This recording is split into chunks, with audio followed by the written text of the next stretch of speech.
خیر مقدم میگویم.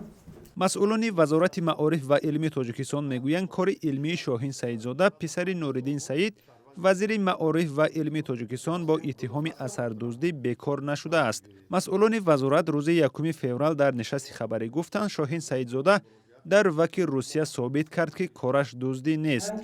از جانب شورای دیسرتاسیونی یک قرار مشخص نسبت آن که فاشکاری های دیسرنت به واقعیت نزدیک است تا به آخر قبول کردن نشد و از جانب کمیسی اکسپرتی کمیسی عالی اتستاسیونی روسیه نیست که آخر ماه دکبر سال 2018 به جلسه خود شاهین سعیدوف دعوت شده بود و قرار آمدن که کار بار دیگر به دیگر کمیسی اکسپرتی پیشنهاد میکنند. شاهین سعیدزاده سال 2011 در دانشگاه لینگویستی مسکو رساله علمیش را حمایت کرده بود.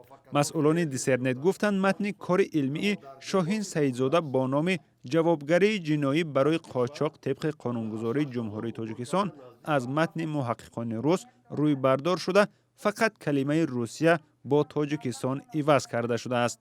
مسئولان وزارت معارف گفتند دلیل ماننده در کار علمی پسر نوردین سعید با دیگر کارهای علمی شباهت متن سندهای حقوقی است. بعضا در ماده های که کودکس جنایتی فدراسیون روسیه و جمهوری تاجیکستان مانندی ها هست از همین مانندی ها استفاده کرده است و آن چیزی که گرفته است از خود کودکس جنایتی جمهوری تاجیکستان است نه از کودکس جنایتی کشور دیگر از دیسرتاسی دیگر. شاهین سعیدزاده سال گذشته در روسیه به اثردزدی متهم شده بود. پایگاه دیسرنت گفته بود او از عنوان نامزد علم‌های حقوق شناسی محروم شد.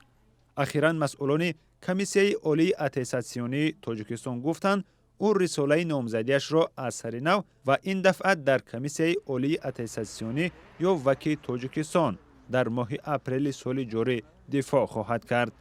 شادمان یتیم، مولا رجب یوسفی، آزادی دوشنبه.